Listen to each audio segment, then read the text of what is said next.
Ah, yes, friends. On a Wednesday, it's OGP, the One Giant Podcast, where we are your hosts over here, Adam Armbrecht over there, Andy Makowitz. No time to waste, my friend, because we got a lot of things we need to get to here, just essentially one day away from the draft, a couple of episodes away from the draft. Um, big things potentially at the top, some mock draft scenarios that offer a few wrinkles for New York Football Giants fans to consider. But before we do, some of the other wrinkles, Andy, are clearing off some money, making sure we can pay for this rookie draft class, and that involves one James Bradberry being on the move. Yeah, so Jordan Raanan reported that he basically would be surprised if James Bradberry. Sorry. Yeah, you love that, don't you? Yeah, I mean Jordan Raanan, just a great name to The riff fact he off doesn't of. have a theme song is just ridiculous. Criminal almost, but he reported, basically he'd be surprised at this point if James Bradberry was on the roster come Sunday night. I think he even said that he expects him to be moved on. However you phrase it, it seems like the Giants needing to free up cap space. It makes sense the timing of it though, Adam. Just knowing that when a team misses on a guy that they really wanted in say the second or third round, they have the ability to then correct that mistake by paying a little bit of money to the Giants and giving a little bit of draft capital, right? Yeah, and I think the other part of it is too. It's like from a Giants perspective, you had him on the roster, you still have him on the roster. You were hoping to get some higher capital in return. You tested it, didn't look like you were getting a lot of positive feedback. And at this point, like, yes, will a team be willing to give up an asset? Of course they will, but I'll be very curious to see what that asset is because at a certain point for the Giants, by the end of the draft, we're going to need this money. We're going to move on from James Bradberry, and it may just come down to saying, hey, what's that? A fourth round pick? Good. You take more of the money that's remaining on his contract. What, I don't know how far back. Fifth round pick, you take all the money on the contract, right? The Giants are just working that scenario. I think it's fine to have tried your best to maximize the value for him. And maybe it does play out favorably where multiple teams miss on their targets in the draft. But the biggest goal here is get them off the books, free up the money, and be able to move off them. It's funny because we were talking maybe not 5 to 7 days ago about how speculation that Kadarius Toney's going to be traded, when in reality, James Bradberry and Darius Slayton come Sunday night are much more likely to not be on this roster than Kadarius Toney. Yeah, I'll be very curious on the Darius Slayton one. We mentioned it yesterday, just about the 2.5 million, the balance of a little 1.25 ish that they can free up, kind of just more money to pay for the new toys that you bring into the building. I'll be interested to see if there's any traction there or if this is like a cut release scenario. So interesting to kind of see how the league looks at a player that the Giants took in the 5th round a couple of years ago, and now you're talking about, is the value at least held? Has he retained that value of a 5th round selection? We'll find out starting tomorrow. Go ahead. Well, the one thing I was going to say about the wide receiver room, and this, I don't know if this has been talked about, but think about Brian Dable wanting to put his imprint on the offense with Mike Kafka. Like, they don't have the ability with other wide receivers to be able to make these types of changes. You look at Kenny Galladay, his contract is prohibitive for you to be able to move on.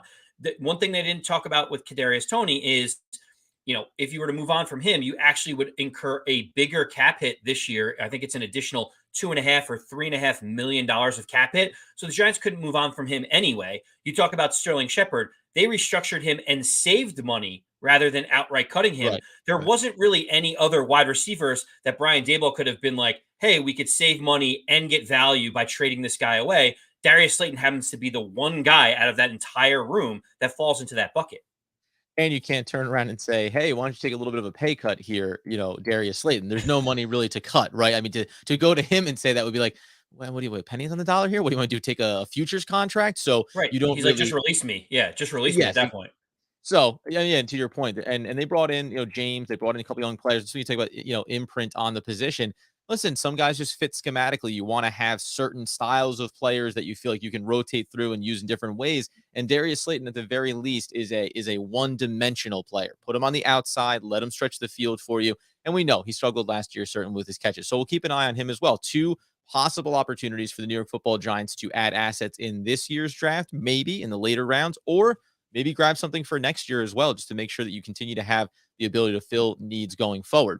The other one is then, before we get into the hellish landscape that is Jordan Raanan, the board is set, as we've heard now, and you can see there the TETAM has made decisions.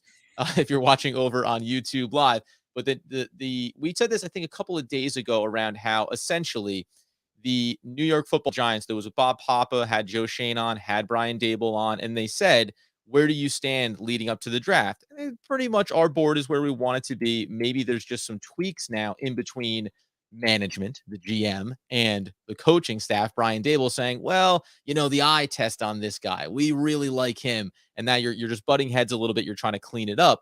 But their intention is to present their final board to John Mara, where then he can make his strongest overtures for whatever random player he desires.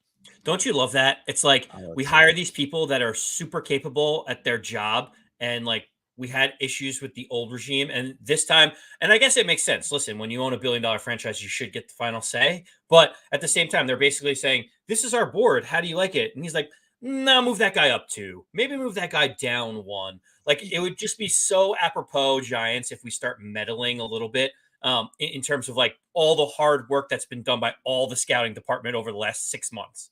Yeah, I think for me, I think you would hope anyway, is that like it's John Merritt, like, the character piece, right? Hey, are these high quality guys? Do we like them? Are there any maybe connected players, local guys, either went to school, Rutgers, maybe some local products or that are from the area that you say, hey, these guys have ties. As John Merritt was able to get a look at a couple of them, maybe regionally. Again, I like to think that John Mara got the dose of like, oh, so I can be a part of the problem too. I need to take a big healthy step back here. And that all starts with you hire a guy like Joe Schoen, you let him bring in what looks like his coaching staff, his new structure, his new analytics department, right? Like promoting people, hiring creating new positions, which seemingly tells you the Giants did not have all the boxes checked. Of course, you own the franchise. You get to do the symbolic. And there we go. I love it. But I wonder, Adam, and I'll just throw this question out to you. We didn't talk about this before the show, but do you think there's an element where John Mara has to? You talk about the character piece is definitely one. Like this has to be representative of our franchise, so he has to kind of filter that a little bit for the entire organization. But is there a piece of this where John Mara might say, "Well, listen, if it comes between these two guys, that guy has box office appeal, or that guy could help us sell tickets, or that guy could help us sell jerseys because his name recognition is larger than someone else." Like, is there an element of the business side of it where John Mara might come in and be like, that guy might make us a couple extra bucks in the merch store? Maybe Doc Hollywood, Steve Tisch could come in, and swing his kind of Hollywood profile around. I think yes, I would say yes if you had not gotten the sample size over the last, decade or so where some of the sexier names and the flashier moves and winning free agency haven't resulted in wins for the team, right? That's again where Joe Schoen gets to come in and go, if you trust me, if you put me in control of this thing, then trust me to bring in the players that are going to be successful. And guess what? The guys that you don't look at as being quote unquote box office, just wait. They'll be box office for us. They'll be box office because they're making plays on the field. And suddenly you'll have stars and you'll have name recognition based on what they do. The simple answer to me is winning cures all of that, right? Like if your Exactly. team is successful, people will buy any jersey of a player that they endear themselves to. So I completely agree with you, but I'm just curious. You see Jerry Jones meddling so much as the owner of the Cowboys, and a lot of people will point to that's why they've had recent failures. But at the same time, we know that the board is set. We know that Brian Dable and Joe Schoen are ready to go. So they're probably gonna. You think they're gonna do any little last minute tweaking on Thursday morning, or what do you think they're doing Thursday morning? Well, that's what you say. It's all figured out. It's just a matter of wrinkles come at you in the draft. And I guess you're just sipping over a cup of coffee on Thursday morning. You're thinking, you know what? Being so confident. And as we know, Joe Shane's not a grinder. It's not like he's doing last minute, just double checking some things. He's going to go, let's pull it back. Let's go big picture here, guys. Let's talk about if we're going to sign Daniel Jones on his 5th-year option, because that's the kind of financial decision that we need to make before we get into the draft class. Well, it's interesting that you say that because that is the reality for the Giants right now. Diana Rossini reported this morning after the draft board is set, they're basically taking the rest of the day to confirm with ownership that the draft board looks good, and then tomorrow they're meeting to talk about the future of Daniel Jones and whether or not to pick up his 5th-year option. And Adam, it sounds like there's a little bit of skepticism in your voice that's the game plan that the Giants are going to have going, with 12 hours to go in the draft. Well, they have plenty of time to make the decision. Like, they can still get into camp. Like, they get to get into camp. Like, we talked about this, but you talked about this with me and said, hey, you get to get into camp. You get to see him with some of the draft selections, maybe. You get to get a feel for where he is inside of the offensive system. He can continue to check some boxes. Now, generally speaking, you've been around him for some time now. So you can sit there and say, like, hey, if we don't have a sense of this kid now, what are we going to have later? But shy of saying, let's get together, because Joe Schoen and Brian Dable are going to say to John Mara, the reason why we want to clarify that we're not, and I'm not committing to anything, but we're not picking up the 5th-year option. That's because, hey, you know what? There's a prospect later in the draft here at quarterback that we wouldn't mind getting in here and kind of preparing for what the following year could look like if Tyrod Taylor is our bridge quarterback and just a young player that we could try to work inside of our system. Unless that's the angle that they're taking, why bother having this discussion on a Thursday of the draft? So, Adam, couple things to note. One is the only way you go into camp to see what you have with Daniel Jones is not due to the 5th-year option. That's to be able to play out the franchise tag, because the Giants have the Giants have until Monday, May 2nd to pick up his 5th-year option. So, sorry, I framed that the wrong way. Yeah. So, but I knew exactly where you were going. We've done this a while, so I completely get it. May 2nd is when the Giants have to decide on that $22 million 5th-year option. Now, you're kind of saying, well, this is a little crazy. This is ludicrous. I understand your thought process on it. However, I'm just saying, just have the discussion on Monday. Like, that's all I'm saying. I'm just saying, like, Monday is fine.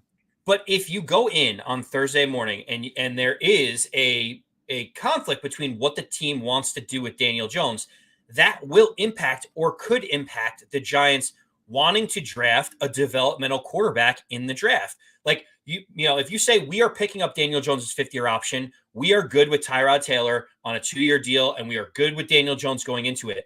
The idea of drafting a 5th-round quarterback, you're not going to carry 3 quarterbacks when you have Davis Webb and Lurkey and other guys on the roster. So I think it actually does impact some of the later round strategies. If they decline it and they say, all we know for a fact is Tyrod Taylor next year, then you could go as early as maybe the 4th round and say, let's get a guy that we could develop that could sit, behind these guys for 1 year. Here's the deal. I love it. If they're going in to talk to John Mara to say, like, just to be clear, John, this is the last year for Daniel Jones with our franchise. And that opens us up to make some decisions inside of the draft. That part of it makes sense. And honestly, that's a really good point, because I was looking at it as it's already assumed we're not bringing him back for the 5th year. So why have this discussion now? But if John Mara has been pushing back against this philosophy versus what Joe Schoen and Dable want to do, you're coming in one last time ahead of the draft to say, now, John, we've been batting this around. This is where we stand on it. We believe we're going to move on from him. We're not going to pick up the 5th year. And therefore, we want you to know, here's our board. And you might notice our board includes some 4th, 5th round possibilities to develop someone inside of our system. That's a really good point. And it's to what I would prefer. So therefore, it's obviously the right move. And the other thing is also, just so you know, if we have decided not to pick it up, we're not going to announce it until Monday anyway. So what happens, John Mara, is if we draft a quarterback in the draft, there's going to be questions that someone will have to answer. You will likely get asked the question of, why did you draft that? Is Daniel Jones your future? So just get everyone on the same page before anything happens. And I wouldn't be surprised if in this conversation, they're also having the same conversation about Dexter Lawrence, because if you're going to decline his 5th-year option for $10 million a year, then you know that you're going to have to draft someone in the middle rounds for the interior line to shore that up as well. So I think there are a little bit of considerations on where you go in the draft with what you're going to do come Monday. Yeah, no, that's a really good point. And when you bring up Dexter Lawrence, we talked about that before. You were a proponent potentially of picking up. Why wouldn't you pick up that option? But again, this is about reconstructing this roster. And this is the theme from Sterling Shepard to Blake Martinez to Kadarius Toney to James Bradberry into Dexter Lawrence to Daniel Jones. It's a new GM group, new coaching staff, new identity for where this franchise is going to go. And it's why talent and cost is all relative to where they see this team going over this draft class and then moving into the years ahead. So with that being the case, though, go ahead. Yeah, I did. I had one more little piece of it. Please, go on. The other thing that you had just mentioned, which sparked something in me, is also like, this is the new regime talking to the old ownership regime who signed off Right, on yeah. these players, right? Like, so it's a Right. delicate balance for Schoen and Daboll to be able to say, like, we love these guys Your that you've drafted. decisions were trash.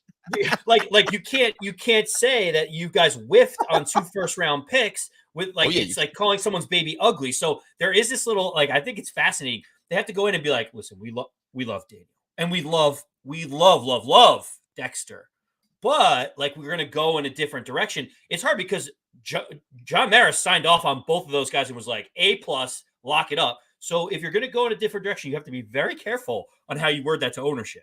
And incidentally, it's like when John Maris says, right, like we've done everything possible to screw this kid up. Like he's not saying we're not sure if we made a mistake with him, where he's saying we know we made mistakes around him. And it's a, yeah, listen, Joe Schoen walking in and being like, your baby is so cute. And sometimes I think the best way for them to grow is like at the orphanage. So maybe that's a scenario that we want to flesh out here. Speaking of scenarios that we want to flesh out, Jordan Raanan, as you talked about him yesterday, the difference between, the way he speaks about the Giants versus, say, Peter King, both reputable, both obviously have been around the NFL a long time, but one's a beat writer and more plugged in maybe than someone who's looking at it from a bird's eye view. He was involved in a mock draft scenario that we're going to call a possible nightmare scenario for the New York Football Giants that really brought up a lot of interesting wrinkles around what could happen at the top of the draft and the way that could impact the decision-making process for Big Blue. Yeah, so Jordan Raanan was doing an NFL Nation mock draft for ESPN, and he was the one that was responsible for the 5th and the 7th pick, being, the quintessential Giants beat reporter.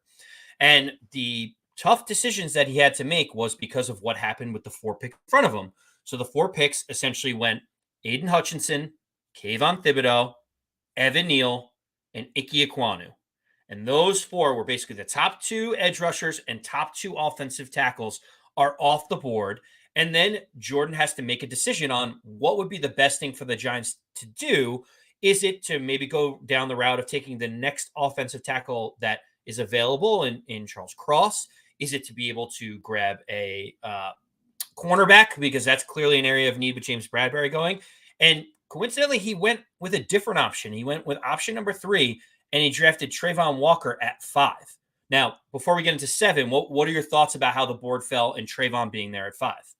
Yeah, it's interesting because when I saw kind of the buzz over on Twitter, right? Like, this hellish landscape that Jordan Raanan is painting, but he made an active choice, right? When you say like nightmare scenario, it makes me think, oh, all 3 of the possible offensive linemen were gone by the time the Giants came up at 5. Like that would be maybe the quote unquote nightmare scenario. Now, we talked about yesterday, what's the hierarchy? Is Charles Cross clearly a step below those top 2 offensive linemen? But the other thing that it made me think about was just in terms of him choosing to go with Walker. We know how much his stock has risen. We know that there's arguments. Vegas says he could go number 1 overall. But if you are the New York Giants, Joe Schoen mentioned this when he spoke with Bob Hoppe. Well, you can love a prospect, you can like a prospect, and then depending on where you're picking, you can love or like a prospect more or less. And if Trayvon Walker has, unless it's a smokescreen, overall, but if Trayvon Walker has risen to the level of being considered one of the top 2 or 3 prospects in this entire draft, and he's there at 5, I understand, at least in this scenario, I get why Raanan goes there over Charles Cross, because Charles Cross might be whatever, the 9th, the 10th, the 11th best player on the board. Trayvon Walker could be the best player in the draft, right? And at that point, that's what you're talking about. We just got the number 1 prospect in the NFL draft, and we did it at number 5. So I'm not shocked by that. I am a little surprised that it's referenced as being like the worst case scenario, because I think you can paint a darker one if you wanted to. Yeah, I think that's interesting that you mentioned that, because on the board there was an offensive tackle that is, collectively seen as one of the 3 best tackles and a potential top 10 pick. And there was 2 cornerbacks in Sauce Gardner and Stingley that were available, which are areas of need. So in Jordan Renan's mind, especially knowing the Giants as much as he does, it does surprise me that he does go with Trayvon Walker there, Yeah. saying that edge rusher and Trayvon Walker is an area of need and a better best player available, as opposed to the other ones that we've talked about before. Yeah, and now listen, we'll get to 7 in a second here, but what I will say is, so there was some interaction with him saying, what are we talking about? It's all over. Why didn't you maybe take Charles Cross there? And he mentioned 2 names that I had to go and look at, because we've talked about, we're going to get into what are our scenarios and options. We've mentioned some other offensive line that the Giants could add along with an offensive tackle. that they would take, you would assume, at 5 or 7 at the top of this draft. The two names that he threw out there were Luke Gadecki and also Sean Ryan. And I'm legitimately, full acknowledgement, did not have these guys on my radar coming into this draft class. Now, Central Michigan is where you're going to get Gadecki coming out of. He's a 6'2" prospect over on NFL.com. Will eventually be an average starter. That's what that range indicates to you, not what I'm saying he's going to be. And I'll just give you the quick one-line tag on him. He's got better instincts than his teammate Bernard, who's regarded, obviously, Raanan, one of those top converted from wide receiver to tackles. He's going in the first round potentially, or high in the second round. And I think he's going to have a better pro career of the two. So you can compare him to a player that's getting a lot of buzz because he's a young transition to a new position, but he's high up there. This is a guy Raanan says maybe in the third round the Giants go and get. Then just quickly, the other guy being Sean Ryan. I would let him work at tackle and then fall him inside if he couldn't do it. But I see him as a right tackle early in his career. That's just an AFC scout talking about Sean Ryan, a player that also comes out, just to give you the prospect grade, 6'1", 4". That's a good backup with the potential to develop into a starter. So if you're talking about taking what we think is a premier elite talent coming in there at 5 in Trayvon Walker, and then at 7, Raanan had them going and getting Sauce Gardner because he's still there, which I absolutely love. Yeah, you can paint this picture. And it did bring to mind, I want to get your feedback of all the moves the Giants made in the offseason. We talked about this of, you did the things that if you add a key starter, and we were talking about the top, but if you add another key starter in the draft, you've done what you think would be enough to say, let's add a starter and then let's add to it next year, right? We've fallen in love with this idea of you have to take this guy at the top.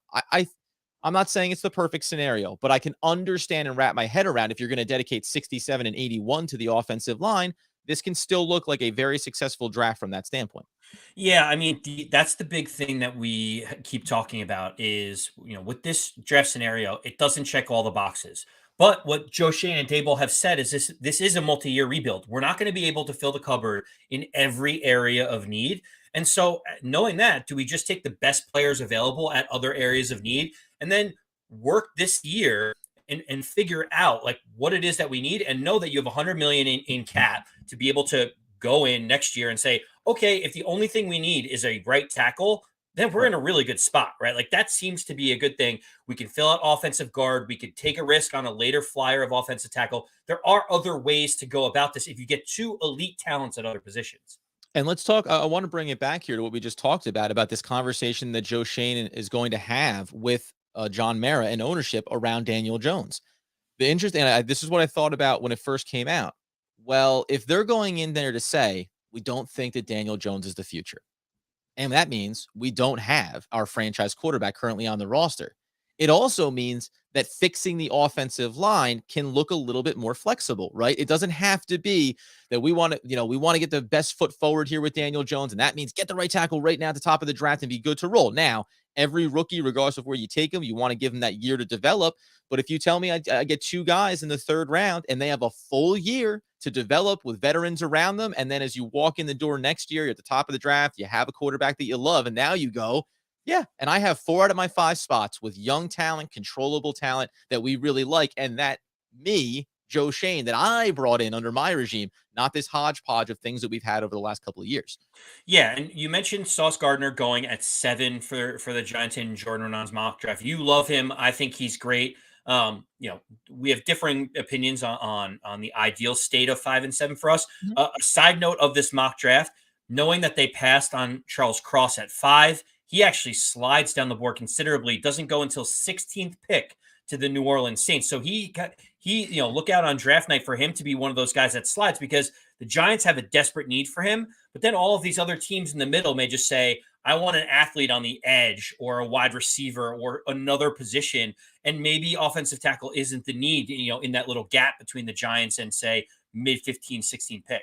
Oh, of course. And you mentioned, right, they're talking about the wide receivers are going to go between 10, 11 to 20. That's where the wide receiver run is going to happen with 5 or 6 really talented players. We've talked about Nakobe Dean, Devin Lloyd, right? Those are guys that are going to be there in those middle numbers, let alone if quarterbacks aren't being moved up for. There's a lot of teams that could do some dancing around everywhere from 9, 10, and then back into the 20s. So, yeah, it's not it wouldn't be inconceivable for that to be the case. And if you want to just project this in a positive way for the New York Football Giants, say they didn't go that route.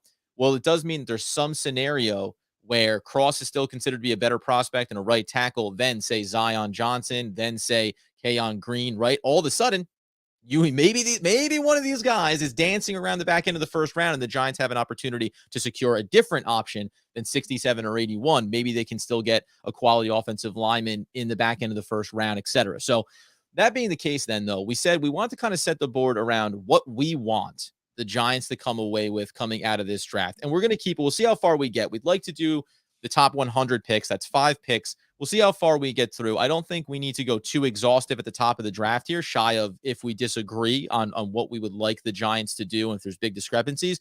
What is your 5 and 7? And it's not obviously not predicated on this interesting board that came out with Jordan Raanan or a lot of the speculation. We have some sense of the bodies at the top.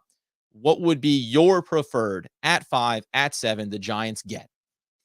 So, Adam, it's tough because I go back and forth. I do like Charles Cross. I think he is great.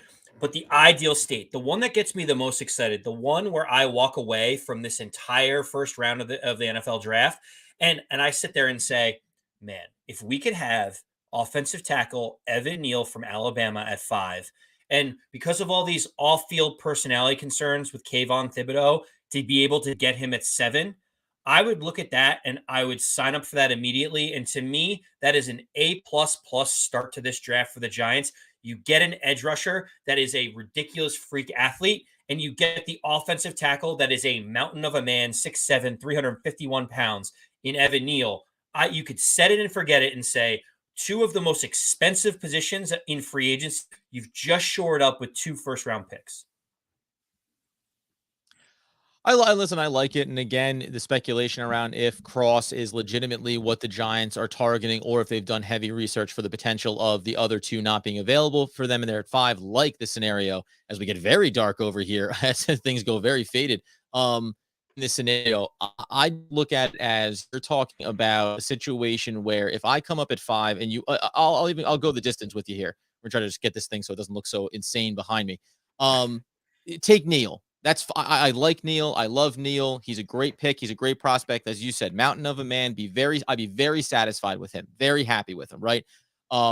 But at 7, then I'm going Sauce Gardner if things are falling that way. And I'll engineer it in this sense of if I come up at 5 and Sauce Gardner is there and I have multiple options on the offensive line, I might just pull that trigger on Sauce Gardner. And this is predicated on the idea, though I'm not ironclad on this. So it's just that there are more options, I think, at the top of the second round, edge rusher wise, and more viable options at the top of the second round than at cornerback. So if we're talking about trying to build out and check all the boxes, by the time we get to, and we'll talk about it tomorrow, when we add in these 36, 67, and 81, it's about filling out a full complement of players and not getting maybe over excited. And I get why with a player like Thibodeau, very exciting, can get after the passer, obviously off the edge, can set the edge for you. But there's been too much conversation around Jermaine Johnson being ideal for Wink Martindale's system, Trayvon Walker rising up the board, very, very hot name right now.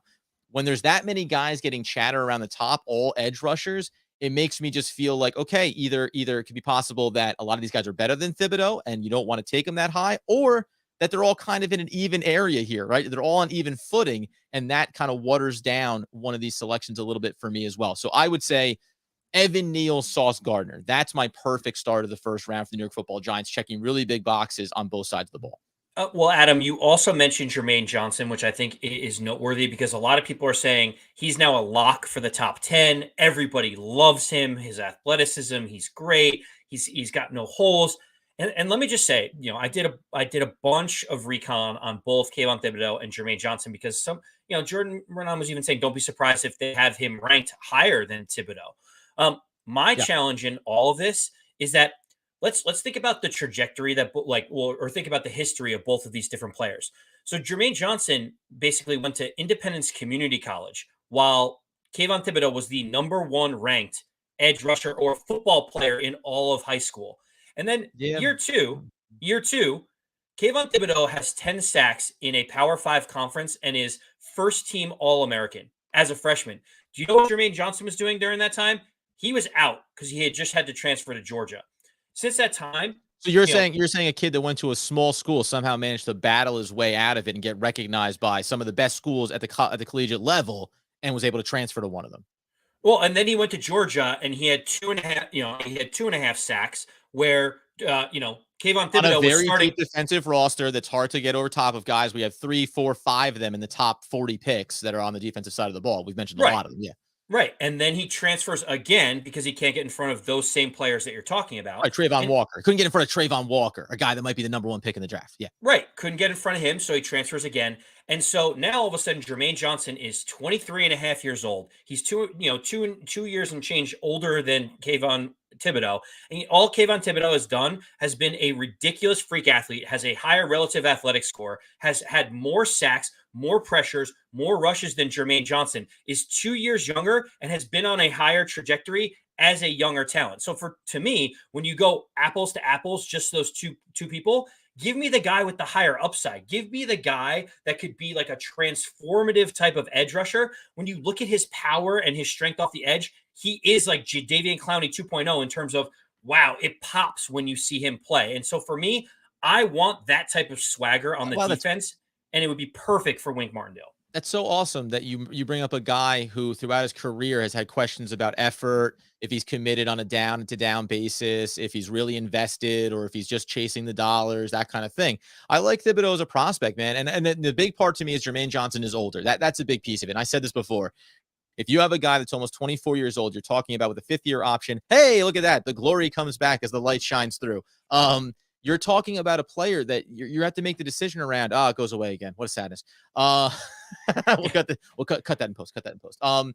You're talking about a player that you're going to be paying potentially a second big contract at 29 years old, right? So is that going to carry through until he's 33, 34? There's a big decision to make there, but I don't know, man. Listen, like I know you say freak athlete, but like this stuff does come down to the minutia. And when you're looking at a guy like Jermaine Johnson, first of all, the consensus is Wink Martindale loves Jermaine Johnson. He doesn't love Kayvon Thibodeau. He loves what Jermaine Johnson does, sets the edge in a hard way. And that's what really helps predicate the defense that he wants to accomplish on that side of the ball. So there's that piece of it. Wink Martindale has been pushing for Jermaine Johnson. Even if he doesn't get drafted by the Giants, that's what Wink Martindale wants over a Kayvon Thibodeau. The other piece to me is just, again, as talented as you are, and I get it, like what more did Thibodeau have to prove at Oregon? Okay. But we've already said, like, what is the New York Football Giants? What does Brian Daboll keep predicating and saying he wants? I want guys that show up, that do the work, that check the boxes, that are committed, that show the effort and energy every single rep at practice, every single step of the way through film room, and then show it on Sunday. Like, what right, wrong, indifferent, Thibodeau didn't show that all the way through his collegiate career. So there has to be some element of that. And if you look at a guy like Jermaine Johnson, you'd say, well, this guy worked his butt off because it's the only way that he got to where he is now is by just absolutely fighting and clawing his way to that point. Marginally different athleticism, sure. And it's interesting. I'm not even pushing for, Jermaine Johnson to get drafted here, but it's interesting just philosophically because you and I talk about it, right? When at the back end of the draft, we mentioned like safeties, right? What are we going to bring in? You like, just give me a football player. That's what I want. Give me a football player.